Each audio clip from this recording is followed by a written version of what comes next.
सत्य समाचार तटस्थ समाचार समाज बदल्ने हाम्रो अभियान। नमस्कार, यो हो टाइम समाचार। म वीरेन्द्र मन सुरु गरौँ। रेलवे विस्तार सम्बन्धी प्रसङ्गबाट भारतको जयनगरबाट महोत्तरीको बिजलपुरासम्म रेल सञ्चालन गर्ने तयारी भएको छ। जयनगरबाट धनुषाको कुर्थासम्म 2078 चैत 20 गतेदेखि सञ्चालन हुँदै आएको रेल सेवालाई यही 2080 आषाढ 31 गतेदेखि महोत्तरीको बिजलपुरासम्म सञ्चालन गर्न लागिएको छ। जयनगर बर्दिवास रेलमार्ग अन्तर्गत धनुषाको कुर्थाबाट महोत्तरीको बिजलपुरासम्म 17 किलोमिटर ब्रोडगेज रेलमार्ग निर्माण कार्य सम्पन्न भएसँगै बिजलपुरासम्म रेल सञ्चालन हुने निश्चित भएको हो। रेल निर्माण कार्य सम्पन्न भएको कुर्थाबाट बिजलपुरासम्मको रेलवे ट्र्याक गत जेठ 18 गते भारतीय railway company IRCON international company limited महाप्रबन्धक दीपक कुमारले नेपाल रेलवे कम्पनी लिमिटेडका महाप्रबन्धक निरञ्जन झालाई हस्तान्तरण गरेका थिए। ट्र्याक हस्तान्तरण गरिसकेको छ। अब जयनगरबाट कुर्था हुँदै बिजलपुरासम्म रेल सञ्चालन गर्न लागेका छौँ, महाप्रबन्धक झाले बताउनुभयो। भौतिक पूर्वाधार तथा यातायात मन्त्री प्रकाश ज्वालाले उक्त सेवाको उद्घाटन गर्ने कार्यक्रम छ। हाललाई कुर्थाबाट बिजलपुरासम्म दैनिक एक पटक सेवा प्रदान गरिने उहाँले बताउनुभयो। कुर्थाबाट बिजलपुरासम्म 17 किलोमिटर रेलवे ट्र्याक निर्माण सम्पन्न भएर हस्तान्तरण भइसके पनि बिजलपुराबाट बर्दिवाससम्मको 18 किलोमिटर रेलमार्ग निर्माणमा जग्गा मुआब्जा विवाद बाधक भन्दा समस्या भएको छ। जग्गा मुआब्जा निर्माण बिजलपुरा भङ्गाबाट बर्दिवाससम्म रेलमार्ग निर्माणको काम प्रभावित भएको छ।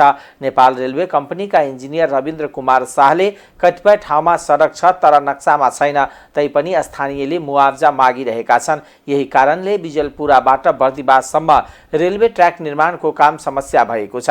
मुआब्जाको समस्या समाधान भएपछि 2 वर्षभित्र ब्रोडगेज रेलवेको निर्माण सकेर बर्दिवाससम्म पनि रेल चल्ने शाहले बताउनुभयो। रामस्वरूप रामसागर बहुमुखी क्याम्पस राराबग क्याम्पस नजिकबाट मोटरसाइकल चोरी गरेर भाग्दै गर्दा एकजना पक्राउ परेका छन्। पक्राउ पर्नेमा नगरायन नगरपालिका 8 बस्ने 38 वर्षीय कृष्ण कुमार मिश्र रहेको जिल्ला प्रहरी कार्यालय धनुषाले जनाएको छ। बुधबार दिउँसो राराबग क्याम्पसको गेट नजिकका पार्किङ गरिराखेको J5 प 4757 नम्बरको मोटरसाइकल लाँदै गर्दा सोही ठाउँमा खटेको प्रहरीको विशेष टोलीले शङ्काको आधारमा लखेर्दै जाँदा जनकपुर धाम 20 नोचा पोखरी स्थित मिश्रलाई नियन्त्रणमा लिई सोधपुछ गर्दा मास्टर की प्रयोग गरी लगेको खुलेको प्रहरी प्रवक्ता प्रहरी नायब उपरीक्षक वेद प्रसाद गौतमले जानकारी दिनुभयो। प्रहरीले निजबाट अर्को J4 प 7722 नम्बरको मोटरसाइकल समेत बरामद गरेको र अनुसन्धानको क्रममा सोही दिन अर्को J5 प 9561 नम्बरको मोटरसाइकल राराबग क्याम्पस स्थितबाट चोरी भएकोले उनलाई मोटरसाइकल चोरी गरेको हुन सक्ने भएकोले थप अनुसन्धान थालेको प्रहरी प्रवक्ता गौतमले जानकारी दिनुभयो। धनुषा प्रहरीले चोरीको आरोपमा एकजनालाई पक्राउ गरेको छ। पक्राउ पर्नेमा जनकपुरधाम उपमहानगरपालिका 8 बस्ने 38 वर्षीय फेकन दास रहेको जिल्ला प्रहरी कार्यालय धनुषाले जनाएको छ। बुधबार राति 1 बजे जनकपुरधाम 21 कुर्था स्थित चन्देश्वर शाहको पसलको बाँसको टाटीमा पालपाडी पसलभित्र रहेको गल्लाबाट 80,000 चोरी भएको सूचनाको आधारमा खटेको प्रहरी टोलीले दासलाई नियन्त्रणमा लिएको छ। चोरी भएको 1 घण्टा पश्चात चोरीमा संलग्न व्यक्तिको खोज तलास गर्ने क्रममा दासलाई नियन्त्रणमा लिई उनी बस्ने कोठामा खानतलासी गर्दा कोइला राख्ने बोरामा लुकाई छिपाई राखेको 32,845 रुपियाँ बरामद गरेको प्रहरी प्रवक्ता प्रहरी नायब उपरीक्षकले बताउनुभयो। नेकपा एमालेका नेताहरू सवार गाडी सप्तरीमा दुर्घटनामा परेको छ। एमालेका सप्तरी जिल्ला कमिटीका नेताहरू चढेको गाडी दुर्घटनामा परेको हो। केन्द्रीय सचिव एवं मध्य प्रदेश इन्चार्ज योगेश भट्टराईका अनुसार जिल्ला कमिटी सप्तरीको बैठकका लागि राजविराज जाने क्रममा छप्कीमा गाडी दुर्घटना भएको। दुर्घटनामा जिल्ला कमिटी सदस्यहरू किरण पन्त, हरिहर बस्नेत, भुवन केसी, सुनिता कटवाल र बच्चुलाल चौधरी घाइते भएका छन्। राजविराज अस्पतालमा उनीहरूको उपचार भइरहेको छ। सप्तकोशीको नदीको कोशी ब्यारेज पुलबाट ट्रक नदीमा खसेको छ। सुनकोशी र सप्तरीको सिमानामा पर्ने कोशी ब्यारेज वा पुल बिहान बससँग ठोकिएर ट्रक नदीमा खसेको प्रहरीले जनाएको छ। नदीमा खसेको ट्रक बेपत्ता बेपत्ता छ। प्रहरीले ट्रकमा सवार 3 जनालाई भने सकुशल उद्धार गरेको छ। पश्चिमबाट पूर्वतर्फ आउँदै गरेको मे 1 ख 3007 नम्बरको ट्रक र पूर्वबाट पश्चिमतर्फ जाँदै गरेको मे 1 ख 1765 नम्बरको बस सुनसरीतर्फ कोशी ब्यारेजको पुलमा बिहान 7:40 तिर ठोकिएर दुर्घटना भएको थियो। सुनसरी प्रहरीका प्रवक्ता डीएसपी राजकुमार राईका अनुसार ट्रक र बस ठोकिएर दुर्घटना हुँदा कोशी ब्यारेजका 10 नम्बर ढोकातर्फको बार भत्किएको छ। बार भत्काउँदै ट्रक नदीमा खसेको हो। नदीमा खसेको ट्रक देख्न छाडिएको उहाँले बताउनुभयो। उपप्रधान तथा गृहमन्त्री नारायण काजी श्रेष्ठले नेपालको संस्कृति एकताको प्रवर्धन तथा नेपाली भाषाको विकासमा आदिकवि भानुभक्त आचार्यको विशिष्ट योगदान रहेको बताउनु भएको छ। भानु जयन्तीको अवसरमा नेपाल प्रज्ञा प्रतिष्ठानको सहयोगमा भानु प्रतिष्ठानले आयोजना गरेको कार्यक्रमलाई सम्बोधन गर्दै उहाँले सम्पर्क भाषा बनेको नेपाली भाषालाई घर घरमा स्थापित गराउन भानुभक्तको महत्त्वपूर्ण भूमिका रहेको उल्लेख गर्नुभयो। उपप्रधानमन्त्री श्रेष्ठले नेपालको राष्ट्रिय स्वाधीनताको रक्षा गर्दै राष्ट्रिय एकता प्रवर्धन गर्न भानुभक्तबाट पनि प्रेरणा लिनुपर्ने उल्लेख गर्नुभयो। भानुभक्तले न्याय र जीवनको सार्थकताको पक्षमा आवाज उठाउनु भएको उल्लेख गर्दै उपप्रधानमन्त्री श्रेष्ठले जीवनको सार्थकता हरेकलाई बोध गराउन तथा न्यायको पक्षमा भूमिका निर्वाह गर्न प्रेरित गर्नु भएको स्मरण गर्नुभयो। जीवनको सार्थकता र मूल्यबोध गर्ने विषयमा मनन गर्न आवश्यक रहेको उल्लेख गर्दै उपप्रधानमन्त्री श्रेष्ठले जीवनको सार्थकतालाई ग्रहण गर्न भानुभक्तबाट सिक्नुपर्ने बताउनुभयो। नेपालको पहिचान र गौरव कायम गर्न, नेपाली हुनुको गौरव स्थापित गर्न र भानुभक्तले निर्वाह गर्नुभएको भूमिका कायम राख्नका लागि राष्ट्रिय सार्वभौमिकता, स्वाधीनता, अखण्डता र स्वाभिमानको रक्षा गर्दै राष्ट्रिय एकतालाई सुदृढ बनाउनु आवश्यक रहेको उपप्रधानमन्त्री श्रेष्ठले बताउनुभयो। भानुभक्तले त्यतिकै गर्नुभयो। आज नेपालीहरू मात्र होइन, नेपाल मूलका सबै विदेशी नागरिकहरू पनि जो विदेशी नागरिकता लिएका छन्, विदेश भूमिमा बसेका छन् तर नेपाली मूलका छन्, उनीहरूले भानु जयन्ती मनाउँछन्, भानुका प्रतिमा अगाडि राख्छन् र भानुलाई सम्झेर यो नेपालसँग कुनै न कुनै प्रकारको साइनो सम्बन्ध र एकताको भाव त्यहाँ पैदा हुन्छ। त्यसकारण यो सांस्कृतिक एकताको निम्ति पनि भानुभक्तको योगदान अविस्मरणीय छ। हामीले हाम्रो राष्ट्रिय स्वाधीनताको रक्षा गर्दै राष्ट्रिय एकताको प्रवर्धन गर्न यसबाट पनि प्रेरणा लिनुपर्ने आवश्यकता छ। हासिल गर्नुभयो, नेपाली जनताको जीवन फेर्नु। त्यसो गर्यो भने हामी नेपाल सुन्दर मात्रै होइन, स्वाधीन मात्रै होइन, लोकतान्त्रिक मात्रै होइन, समृद्ध बनाउन सक्छौँ र हामी गौरव गर्न सक्छौँ कि हाम्रो त्यो नेपालको देशको नागरिक हो। यो लक्ष्य हासिल गर्नलाई हाम्रा ऐतिहासिक विभूतिहरूको समेत चाहिँ शिक्षा ग्रहण गर्दै त्यसबाट प्रेरणा लिँदै सुशासन स्थापना गर्ने। संस्कृति पर्यटन तथा नागरिक उड्डयन मन्त्री सुदन किरातीले भानुभक्तले भाषा एकीकरणका सम्बन्धमा क्रान्तिकारी योगदान गर्नुभएको बताउनुभयो। सम्पर्क भाषाका रूपमा नेपाली भाषाको विकास हुनुमा उहाँको अतुलनीय योगदान रहेको उहाँको भनाइ थियो।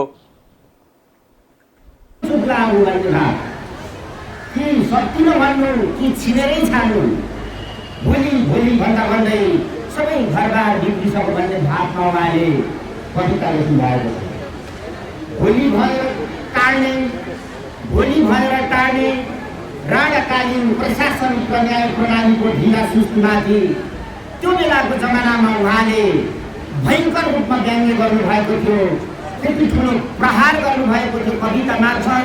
त्यो चान्चुने साहस चाहिँ थिएन जस्तो मलाई अहिले पनि लाग्दछ। 210 वर्षपछि आज पनि नेपालमा भोलिवाद भन्ने संस्कार संस्कृतिका आलै छ। यो भोलिवादबाट हामी मुक्त छौँ। मलाई लाग्छ अहिले पनि हामी भोलिवादबाट मुक्त छैनौँ र यो भोलिवादलाई समाप्त गरेर देश र जनताप्रति समर्पित हुने प्रणाली हामीलाई चाहिएको छ।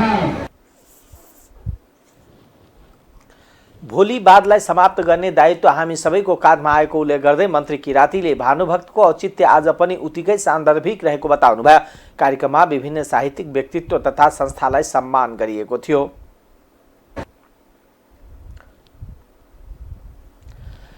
ललिता निवास प्रकरणमा सांसद नेपाली कांग्रेसका सांसद रामहरि खतिवड़ाले बालुवाटार जग्गा प्रकरणको मूल पात्रलाई कारवाही गर्ने माग गर्नुभएको छ। शुक्रबार प्रतिनिधि सभा बैठकको आकस्मिक समयमा बोल्दै सांसद खतिवड़ाले व्यापारी र साना कर्मचारीलाई मात्रै सरकारले ध्यान दिएको भन्दै ठूला माछाहरूलाई पनि कारवाही गर्न माग गर्नुभयो। कारबाही गरेर व्यापारीहरूलाई मात्र होइन, किन्नेलाई मात्र होइन, सरकारको राजस्व तिरेर किन्ने अनि तिनीहरूलाई कारबाही गर्ने, व्यवस्थापन गरेर जग्गा बिक्री गर्ने मूलहरू को हुन्, तिनीहरूलाई कारबाहीको व्यवस्था गरोस्। धन्यवाद। सांसद अमरेश कुमार सिंहले ललिता निवास प्रकरणमा संलग्न नेतृत्वकर्ताहरूलाई छानबिनको दायरामा ल्याउनु पर्ने बताउनुभयो। प्रतिनिधि सभामा बोल्दै सिंहले कर्मचारीहरूलाई मात्र मुच्ने काम भएको भन्दै निर्णयकर्तालाई कानुनी दायरामा ल्याउनु पर्ने बताउनुभयो। कर्मचारी संयन्त्रले आदेशको पालन गर्ने मात्र रहेको उहाँले बताउनुभयो। सिंहले मन्त्रीको आदेश दियो भने कुन चाहिँ कर्मचारीले टिप्पणी उठाउँदैन त निर्णयकर्तालाई समात्नुपर्छ र कानुन दायरामा ल्याउनुपर्छ। काण्डमा एउटा शाखा अध्यक्षले टिप्पणी उठाए बापत जेल जाने, तर निर्णयकर्ताहरूसँग बसेर डिनर खाने र निर्णयकर्ताहरू मजाले घुम्ने र गाडी अगाडि पछाडि अनि सारण बजाउँदै हिँड्ने, यो कस्तो न्याय हो?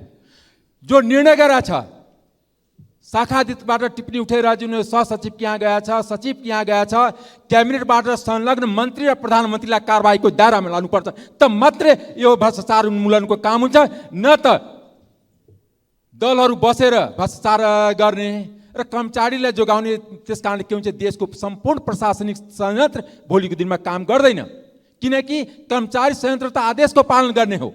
कुनै मन्त्रीले आदेश दियो भने कुन कर्मचारीले टिप्पणी उठाउँदैन, प्रधानमन्त्रीले आदेश दियो भने कुन कर्मचारीले उठाउँदैन। जसले सरकारी जग्गालाई गुठी बनायो, गुठीलाई फेरि रेकर्ड बनायो, तिनीहरू निर्णयकर्ताहरूलाई समात्नुपर्छ, उनीहरूको कारबाहीको दायरामा लानुपर्छ। यो देश कानुनले चल्ने हो कि हुकुमी शासनले भन्दै उहाँले सरकारलाई प्रश्न गर्नुभयो। सिंहले भने राष्ट्रपति स्वयंले उपचार खर्च बेहोर्ने भनेर राष्ट्रपतिको सचिवालयले विज्ञप्ति निकाल्यो, तर ठिक विपरीत परराष्ट्र मन्त्रालयले अर्थ मन्त्रालयलाई पठाएको 55,02,279 रुपियाँको पत्र सार्वजनिक भएको छ। अर्थ मन्त्रालयलाई रकम तिर्न भनिएको छ। अर्थमन्त्री डाक्टर प्रकाश शरण महतले अर्थतन्त्र सकारात्मकतर्फ अगाडि बढेको बताउनु भएको छ। शुक्रबार राष्ट्रिय सभा बैठकमा बोल्दै अर्थमन्त्री महतले अर्थतन्त्र चलायमान भइरहेको र सकारात्मकतातर्फ अगाडि बढेको बताउनुभयो। उहाँले मूल्य वृद्धि पनि विगतको भन्दा घटेको बताउनुभयो। उहाँले सरकारले करको दायरा फराकिलो पारेको भन्दै राजस्व बढ्नेमा विश्वास व्यक्त गर्नुभयो। उहाँले राजस्व वृद्धि हुन प्रशस्त आधार देखिएको उल्लेख गर्नुभयो। अर्थमन्त्री महतले आगामी दिनमा स्वास्थ्य क्षेत्रमा अझ बढे बजेट विनियोजन गर्ने बताउनुभयो। महतले ऋणलाई उत्पादनशील क्षेत्रमा लगानी गर्नुपर्ने कुरामा सरकार सचेत रहेको बताउनुभयो। अर्थमन्त्री महतले ऋणलाई उत्पादनशील क्षेत्रमा लगानी गर्नुपर्नेमा सरकार सचेत रहेको बताउनुभयो। ऋण लिएर कहाँ खर्च गर्ने र प्रतिफल कसरी सुनिश्चित गर्ने भन्नेमा सरकार गम्भीर रहेको उहाँको भनाइ छ। सुर्तीजन्य पदार्थमा हरेक वर्ष चुरोट र सुर्तीमा अन्तःशुल्क वृद्धि गरिएको छ। हाल चुरोट र सुर्तीमा मूल्य अभिवृद्धि कर पनि लगाइन्छ, स्वास्थ्य जोखिम कर पनि लगाइन्छ, अन्तःशुल्क कर पनि लगाइन्छ। यी करहरू सबै जोड्दा उच्च दरमा कर लागिरहेको छ। उदाहरणको लागि 70 mm को फिल्टर चुरोटको प्रति प्याकेट कारखाना मूल्य रु 48 रुपियाँ भएकोमा यसको बजार मूल्य 118 रुपियाँ छ। यसमा सबै कर गरी जम्मा रु 70 रुपियाँ कर लाग्छ, जुन कारखाना मूल्यको 146% हुन्छ। कतिपय वाणिज्यहरूलाई यो बढेको मात्रै मात्रै करै त्यति रहेछ कि भने करको दायरालाई फराकिलो चाहिँ पारिराखेका छौँ। सँगसँगै अर्थतन्त्र पनि बिस्तारै चाहिँ चलायमान हुँदैछ र सकारात्मक प्रशस्त आधार यसले दिन्छ र हामी स्वास्थ्य क्षेत्रमा अझ ज्यादा स्वास्थ्य जोखिम शुल्क मात्रै होइन कि त्यतिले त पुग्दैन, अरू धेरै विनियोजन गर्नुपर्ने आवश्यकता छ। त्यसतर्फ सरकार गम्भीरताका साथ लाग्छ र 4 जना मान्यज्यूहरूले देवेन्द्रजी लगायत मान्यज्यूहरूले राखेको जुन सुझाव छ त्यसलाई सहस्र हामी आत्मसात गर्छौँ र आउने दिनमा स्वास्थ्य क्षेत्रमा अझ बढी कसरी विनियोजन गर्न सकिन्छ र गाउँ दुर्गम क्षेत्रमा समेत न्यूनतम स्वास्थ्य उपचार र रोकथामको सुनिश्चितता गर्ने, बेसिक हेल्थ केयर सुनिश्चित गर्ने भन्ने जुन चाहिँ राज्यको त्यो लक्ष्य छ त्यो पूर्ति गर्नेतर्फ हामी क्रियाशील हुन्छौँ। उहाँले आवश्यकताको आधारमा ऋण लिनुपर्ने बताउनुभयो। उत्पादन वृद्धि र पुँजी निर्माणमा सघाउनु पर्ने गरी ऋण लिनुपर्नेमा उहाँले जोड दिनुभयो। प्रतिनिधि सभाका सभामुख देवराज घिमिरेले पशु चौपायामा महामारीको रूपमा फैलिएको लम्पकी स्किनको रोकथामको विषयमा सदनलाई जानकारी गराउन सरकारलाई रुलिङ गर्नुभएको छ। प्रतिनिधि सभामा बसेको प्रतिनिधि सभाको बैठकमा लम्पी स्किन रोगबारे सांसदहरूले सरकारको ध्यानाकर्षण गराउँदै जवाब माग गरेपछि सभामुख घिमिरेले उक्त रोगबारे सरकारले गरेको काम कारबाहीको बारेमा सदनलाई जानकारी दिन रुलिङ गर्नुभयो। बैठकमा सांसदहरूले पशु चौपायामा लम्पी स्किन रोग भयावह बन्दै गएको र किसानहरूलाई ठूलो क्षति भएको भन्दै सरकारको ध्यानाकर्षण गराएका थिए। सांसदहरूले सो रोग नियन्त्रणका लागि गाउँ-गाउँमा प्राविधिक पठाउनुको साथै खोपको प्रबन्ध गर्न माग गरेका थिए। नेकपा एमालेका प्रमुख सचेतक पदम गिरीले लम्पी स्किन रोगको रोकथामका लागि सरकारले उदासीनता देखाएको बताउनुभयो। सचेतक गिरीले लम्पी स्किन रोग नियन्त्रणका लागि सरकार उदासीन भएको बताउनुभयो। उहाँले लम्पी स्किन रोगबाट किसानहरूलाई 37 अर्ब बराबरको क्षति भइसकेको भन्दै अझ पनि पशुहरूलाई प्रभावकारी ढङ्गले खोप लगाउन नसकिएको बताउनुभयो। र यस अवधि 4 महिनाको अवधिसम्म आइपुग्दाखेरि 8 लाख पशु चौपायाहरू संक्रमित भएका छन् भने 27,000 चौपायाहरू मरेका छन्। सभामुख महोदय, विपन्न र गरिब जनताहरू, ती किसानहरूले यी पशु चौपायाहरूबाट 37 अर्ब बराबरको क्षति भएको छ।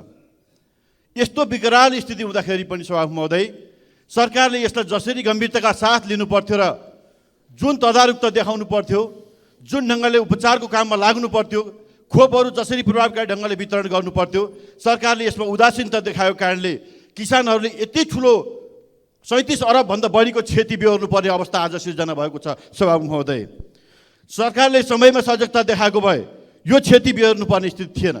विज्ञहरूले भनिरहेका छन् सभामुख महोदय, यही स्थिति रहने हो भनेदेखि निकट भविष्यमा 25 लाख पशु चौपायाहरू संक्रमित हुनेछन् र 1 लाखभन्दा बढी पशु चौपायाहरूले मर्ने स्थिति बन्ने छ। त्यसले धेरै ठुलो क्षति किसानले बेहोर्नु पर्ने अवस्था आउँछ भनेर विज्ञहरूले भनिरहेको अवस्था छ। सभामुख महोदय, तर सरकार अहिलेसम्म जम्मा 2,22,000 पशुलाई मात्रै खोप लगाएको छ र अनि खोप अत्यन्तै अपर्याप्त छ। लगाउने गति पनि साह्रै सुस्त छ। सभामुख महोदय, यसरी हेर्ने हो भने गाउँमा जुन प्रकारले प्राविधिकहरू पठाउनु पर्थ्यो, सरकारले प्राविधिकहरू पठाएको छैन, खोपहरू आवश्यक मात्रामा पठाएको छैन, औषधि र मलमपट्टी पठाउने काम पनि गरेको छैन र त्यही कारणले धमाधम गाई भैँसीहरू मर्ने काम भइरहेको छ। यता चाहिँ गोरुहरू मर्ने स्थिति बनिरहेको छ। यसतर्फ सरकारको गम्भीरतापूर्वक मैले ध्यानाकर्षण पनि म गराउन चाहन्छु सभामुख महोदय। र अहिले हामीले सुनिरहेका छौँ, छापामा देखिरहेका छौँ, किन खोपहरू समयमा पुगिरहेको छैन किसानकोमा, किन औषधिहरू पुगिरहेको छैन भन्दा सरकारले हामीलाई बजेट दिएको छैन भनेर विभागका महानिर्देशकहरूले भने, कार्यालय प्रमुखहरूले भनिरहेका छन् भन्ने कुरा पनि आइरहेको छ। सभामुख महोदय, यति संवेदनशील विषयमा किसानहरू आज पीडाको आहालमा डुबेर बसिरहेका छन्, रोइरहेका छन्, उनीहरूले कहीँबाट धर पाइरहेका छैनन्। यस्तो स्थितिमा सरकारले यस्तो नाजवाफ भएर, यति जिम्मेवारीबाट विहीन भएर, विमुख भएर सरकारले अभिव्यक्ति दिन मिल्दैन सभामुख महोदय। त्यसकारण हामी भन्न चाहन्छौँ, यदि सरकारसँग पैसा नभएको कारणले किसानले त्यो राहत नपाएको हो भने अहिले सांसदहरूको सिफारिसमा जुन गरिने भनेको निर्वाचन क्षेत्र पूर्वाधार विकास कार्यक्रम छ, बरु त्यो कार्यक्रमबाट रकमान्तर गरेर भए पनि ती किसानहरूलाई राहत उपलब्ध गराउनु पर्यो, ती किसानहरूलाई औषधि उपलब्ध गराउनु पर्यो, खोप उपलब्ध गराउनु पर्यो। तर किसानलाई आज टाउकोमा हात राखेर दुरो रुने पर्ने अवस्थामा कुनै हालतमा पनि हामीलाई सही छैन। सरकारले गम्भीरताका साथ यो विषयलाई लियोस् र भोलिबाटै प्रभावकारी ढङ्गले कामहरू अगाडि बढाओस् भन्ने पनि म माग गर्न चाहन्छु।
राष्ट्रिय स्वतन्त्र पार्टीका सांसद रवि लामेछानेले मिटर ब्याजीहरूलाई कडाभन्दा कडा कारबाही हुनुपर्ने बताउनु भएको छ। शुक्रबार प्रतिनिधि सभा बैठकमा बोल्दै लामेछानेले यथाशीघ्र मिटर ब्याज पीडितको पक्षमा शून्यमा ल्याइएको विधेयक तत्काल ल्याउनु पर्ने माग गर्नुभयो। मिटर ब्याज पीडितको पक्षमा शून्यमा ल्याइएको विधेयक यथाशीघ्र ल्याइयोस् न लामेछानेले भन्नुभयो, नत्र अर्को बैठक चल्न नदिने समेत चेतावनी दिनुभयो। सत्ता पक्षले नै विधेयक रोक्न खोजेको गाईगुई सुन्नमा आएको उहाँको भनाइ छ। मिटर ब्याजको अध्यादेश शून्यमा गएको भन्दै आफूहरू सदैव पीडितको पक्षमा रहेको बताउनुभयो। मिटर ब्याजको पीडालाई नागरिकहरू जीवन मरणको दोसाधमा रहेको लामेछानेको भनाइ छ। सदनमा ल्याउनको निमित्त आह्वान गर्न चाहन्छ, आग्रह गर्न चाहन्छ। हामी यो विधेयक यथाशीघ्र सदनमा ल्याउनको निमित्त आह्वान गर्न चाहन्छ, आग्रह गर्न चाहन्छ। हामी यसको पक्षमा छौँ, पीडितहरूको पक्षमा छौँ र मिटर ब्याजको पीडाबाट जसरी जीवन मरणको दोसाधमा नागरिकहरू पुगेका छन् उनीहरूको पक्षमा हामी अहिले नै तयार छौँ। यसलाई छिटो फास्ट ट्र्याकमा ल्याएर प्रतिस्थापन विधेयक मार्फत 15 दिनभित्र सम्पन्न गर्न सकिन्छ भन्ने कुराको प्रतिबद्धता हामीले व्यक्त गरिसकेका थियौँ। तर कसको स्वार्थले, कसका कारणले यसरी मिटर ब्याजको पीडामा परेका नागरिकको पक्षमा रहेको यो विधेयकलाई संसदमा ल्याइएन सभामुख महोदय। यो सदनलाई जानकारी हुनुपर्दछ र नेपाली नागरिकका पक्षमा सदन चल्ने नचल्ने वा सदनमा बहस हुनुपर्छ भन्ने कुराको हामीले बारम्बार आवाज उठाउँदै आएका छौँ। म आज सम्मानित सदनलाई यो जानकारी गराउन चाहन्छु आफ्नो दलको तर्फबाट। आज महत्त्वपूर्ण कार्यसूची रहेको छ, विनियोजन विधेयक रहेका छन्, आर्थिक विधेयक, राष्ट्र ऋण उठाउने विधेयक। यी महत्त्वपूर्ण विषयहरूमा हामी संवेदनशील छौँ। त्यसकारणले सदन सुचारू हुने कुरामा, आजको कुरामा कुनै आपत्ति नहोस्, यसमा कुनै बाधा व्यवधान नहोस्, हामी त्यसको बाधक बन्न चाहँदैनौँ। तर आगामी बैठकमा मिटर ब्याज पीडितहरूका लागि भनेर सरकारले ल्याउन खोजेको र यो जिरोमा गएको, शून्यमा गएको, त्यसलाई फेरि बिउत्याएर यदि कार्यसूचीमा राखिएन, त्यो विधेयक ल्याएन भने राष्ट्रिय स्वतन्त्र पार्टी सदन चल्न नदिने पक्षमा उभिनेछ। मिटर ब्याज पीडितहरूको पक्षमा दरो भएर खरो भएर उभिनेछ। आजको कार्यसूचीमा आइसकेका कुराहरूलाई कुनै बाधा नहोस् भन्नका लागि हामीले आजका लागि यसलाई सारेका छौँ। तर यसपछि बस्ने बैठकमा यदि कार्यसूचीमा मिटर ब्याज पीडितहरूका पक्षमा मिटर ब्याज पीडितहरूका विषयलाई लिएर ल्याउन खोजिएको र अहिले शून्यमा गएको विधेयकलाई ल्याइएन र सुरुवात गरिएन र यसलाई कार्यसूचीमा राखिएन भने सभामुख महोदय पूर्व सूचना गरिरहेका छौँ हामी राष्ट्रिय स्वतन्त्र पार्टीको तर्फबाट कि सदन चल्न सक्दैन। नेपाली जनतालाई रुवाएर मिटर ब्याजको पीडित बनाएर त्यो सैतानी ब्याजको पासोमा जनतालाई हालेर अनि त्यसबारे मौन बसेर संसद चल्न सक्दैन। तर यसो भनिरहँदा त्यसभित्र रहेका चलनमा आउने गाउँघरमा एकअर्कालाई सहयोग गरेर सही नियतका साथ सहयोग गर्ने मानिसहरूका विपक्षमा हामी छैनौँ। तर मिटर ब्याजको पासोमा जनतालाई पार्नेहरूका विषयमा हामी विपक्षमा छौँ। सत्ता पक्षकै केही दलहरूका कारणले यसलाई रोक्न खोजिएको भन्ने कता कता गाईगुई सुनिएको छ।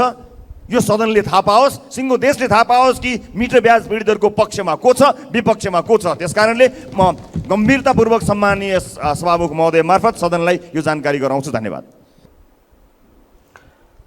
कसको कारणले आजको बैठक मिटर ब्याज पीडितको पक्षमा विधेयक नल्याइएको भन्दै उहाँले प्रश्न गर्नुभयो। नेकपा एमालेका सांसद रघुजी पन्तले मिटर ब्याज सम्बन्धी विधेयक संसदमा नल्याएकोमा विरोध जनाउनु भएको छ।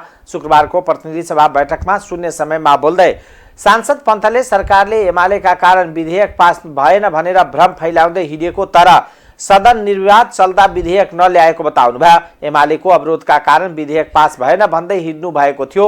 आज हामीले हाउस रोकेका छैनौँ तर विधेयक छैन उहाँले भन्नुभयो। विधेयक आफू नल्याउने अनि दोष प्रतिपक्षीको थाप्लोमा हाल्ने उहाँले स्वाभाविक नभएको बताउनुभयो। जुलुसमा गएर धरना बसेका ठाउँमा गएर एमाले रोके पनि म यो विधेयकलाई अगाडि बढाउँछु भनेर भनेको विधेयक सारा सत्ता पक्षले चाहिँ एमाले चाहिँ हाउस ब्लक गरेर, हाउस रोकेर, अवरुद्ध गरेर यो चाहिँ मिटर ब्याज विरोधी विधेयक चाहिँ रोक्यो भनेर यसरी आरोप लगाएर हाम्रो कारणले त्यो विधेयक रोकिएको भनेर बाहिर भ्रम छर्ने प्रयास गरेको विधेयक आज हामीले हाउस रोकेका छैनौँ। विधेयक त छैन त, कहाँ गयो? कसले रोक्यो? कता हिँड्यो त्यो विधेयक? जवाफ दिनु पर्यो नि प्रधानमन्त्रीजी र सम्बन्धित मन्त्रीले। विधेयक आफू नल्याउने अनि दोष प्रतिपक्षको थाप्लामा हाल्ने, त्यसैले यो स्वाभाविक भएन सभामुख महोदय। सङ्गीत नाट्य प्रज्ञा प्रतिष्ठानको लागि भवन बनेर छुट्याएको 15 रोपनी जग्गा व्यापारीलाई, प्राइभेट व्यापारीलाई लिजमा दिए भन्छ। संस्कृतिको लागि, प्रज्ञा प्रतिष्ठानको लागि भवन बनाउने कुरा गर्दैन। किन कलाकारहरूले महेन्द्रलाई सम्झन्छन् र किन अहिलेको सरकारलाई गाली गर्छन् भन्ने कुराको एउटा उदाहरण हो। म राष्ट्रलाई चुनौती छ।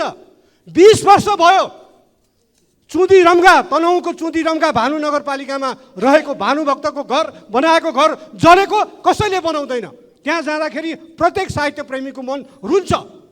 लन्डनमा जानुहोस्, सेक्सपियरको घर देखाउन लैजान्छन्। रुसमा जानुहोस्, टल्स्टयको घर देखाउन लैजान्छन्। पुस्किनको घर देखाउन लैजान्छन्। चेखवको घर देखाउन लैजान्छन्। अब उहाँको प्रज्ञा प्रतिष्ठानको गठनप्रति नै मुद्दा परिरहेको छ। उहाँले यो प्रज्ञा प्रतिष्ठान गठन गरिसकेपछि जुन ढङ्गले सङ्गीतको नाटकको क्षेत्रमा काम गर्नुहोला भने त त्यो जग्गा नै लिजमा लगाउने।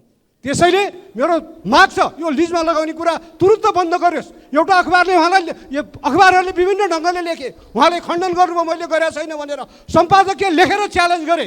तर म आज भन्छु त्यो भाडामा लाउने होइन।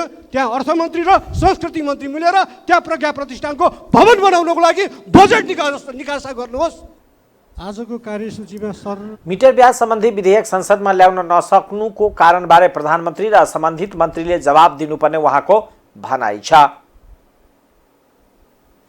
नेपाल निर्माण व्यवसायीहरूले रकम भुक्तानी र निर्माण कार्यको म्याद थप गर्न माग गर्दै प्रदर्शन गरेका छन्। सरकारले भुक्तानी नदिँदा बैंकले निर्माण व्यवसायीलाई कालो सूचीमा राखेको, मजदुरलाई पारिश्रमिक दिन नसकेको लगायतका समस्या झेल्नु परिरहेको भन्दै तात्काल रकम उपलब्ध गराउन माग गर्नुभयो। शुक्रबार काठमाडौँको माइतीघर मण्डलामा भेला भएका निर्माण व्यवसायीहरूले आफूहरूको रकम रोकेको भन्दै अर्थमन्त्री डाक्टर प्रकाश शरण महतको राजीनामा समेत माग गर्नुभयो। अर्थमन्त्री, अर्थ सचिव र विकासे मन्त्रालयका मन्त्रीहरूले पनि निर्माण व्यवसायीहरूले गरेको भुक्तानी कुनै पनि किसिमबाट गर्ने प्रतिबद्धता जनाए पनि असार मसान्तसम्म निर्माण व्यवसायीले गरेको कामको भुक्तानी नपाएपछि बाध्य भएर आन्दोलन गर्नु परेको नेपाल निर्माण व्यवसायी महासंघका अध्यक्ष रवि सिंहले बताउनुभयो। उहाँले सरकारले भुक्तानी गर्न नसके तत्काल त्यस आयोजनाहरू खारिज गर्नुपर्ने बताउनुभयो। विरोध कार्यक्रममा बोल्दै महासंघका उपाध्यक्ष रामजी पन्तले निर्माण सम्बन्धी कानुन सम्झौता सरकारले गर्ने र व्यवसायीहरूलाई बजारबाट ऋण उठाएर निर्माण गर्न लगाउने, तर सरकारले भुक्तानी नदिँदा निर्माण व्यवसायी नै धरापमा परेको बताउनुभयो। व्यवसायीहरूको भुक्तानी दिन नसकेको नेपाल निर्माण व्यवसायी महासंघका सदस्यहरू, सम्पूर्ण तपाईँको 77 जिल्लाका सदस्यहरूको भुक्तानी दिन नसकेको, निर्माण व्यवसायीको भुक्तानी दिन नसकेको, अहिलेसम्म हाम्रो 70 अर्ब भुक्तानी पाउनुपर्ने मध्येमा तपाईँको एकदमै कम भुक्तानीहरू भइरहेको छ र अहिले त आएर अर्थ मन्त्रालयले भुक्तानी पनि गर्न सक्दैन भन्ने जस्ता कुराहरू, तपाईँको लाचारी कुराहरू गरेको कारणले गर्दाखेरि नेपाल निर्माण व्यवसायी महासंघ आन्दोलित हुनु परेको छ। हामी एकदमै तपाईँको प्रताडित भएका छौँ। यहाँ रकम पाएको छैन। यो कारणले गर्दाखेरि अहिले असार मसान्तमा ब्याङ्कको ब्याजहरू तिर्नुपर्ने, ब्याङ्कका किस्ताहरू तिर्नुपर्ने र हाम्रा तपाईँको मजदुरहरूलाई दिनुपर्ने, हाम्रा सप्लाई चेनहरू उद्योगहरूलाई भुक्तानी गर्नुपर्ने आदि कारणले गर्दाखेरि तपाईँको दिन नसकेको कारणले गर्दाखेरि हामीलाई ब्ल्याकलिस्ट, एकातिर ब्ल्याकलिस्ट गरिरहेको छ भने अर्कोतिर राज्यले म्याथप चाहिँ तपाईँ गर्न सकिरहेको छैन। भएका ठेकाहरूको म्याथप गर्न नसकेको कारणले गर्दाखेरि र माइलस्टोन जस्तो अव्यवहारिक माइलस्टोन तपाईँ खारेज गर्नको लागि हामीले विगत तपाईँ 6 महिनादेखि नै हामीले आन्दोलन गर्दा कुरा गर्दाखेरि पनि तपाईँको हामीले प्रधानमन्त्रीज्यू लगायत हामीले सम्पूर्ण ठाउँमा हाम्रो आवाज पुर्याउँदाखेरि पनि हामीले गर्न नसकेको हुँदाखेरि हामी बाध्य भएर व्यवसायीहरूले माइल स्टोनको व्यवस्था तुरन्त खारिज गर, मूल्य समायोजन तुरन्त कार्यान्वयन गर, असार मसान्तमा निर्माण कार्यको बाँकी रकम तुरन्त भुक्तानी गर, निर्माण कार्यको म्याद थप गर, व्यवसायीले आत्महत्या गर्ने क्रम बन्द गराउ लगायतका प्लेकार्ड बोकेर विरोध गरेका थिए।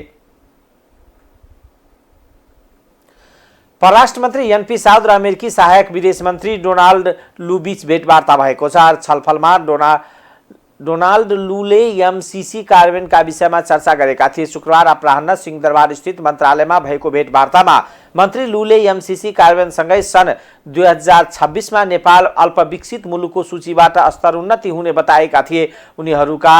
उनीहरूबीच अमेरिकाबाट नेपाललाई प्राप्त हुने सहयोगको निरन्तर बढोत्तरी दुवै मुलुक बीचको द्विपक्षीय हितको विषयमा छलफल भएको थियो। भेटका क्रममा उहाँले अमेरिकामा ठूलो संख्यामा रहेका नेपाली समुदायले अमेरिकी अर्थतन्त्रमा पुर्याएको योगदान र हासिल गरेको प्रगतिको प्रशंसा गर्नुभएको थियो। अब आर्थिक समाचार।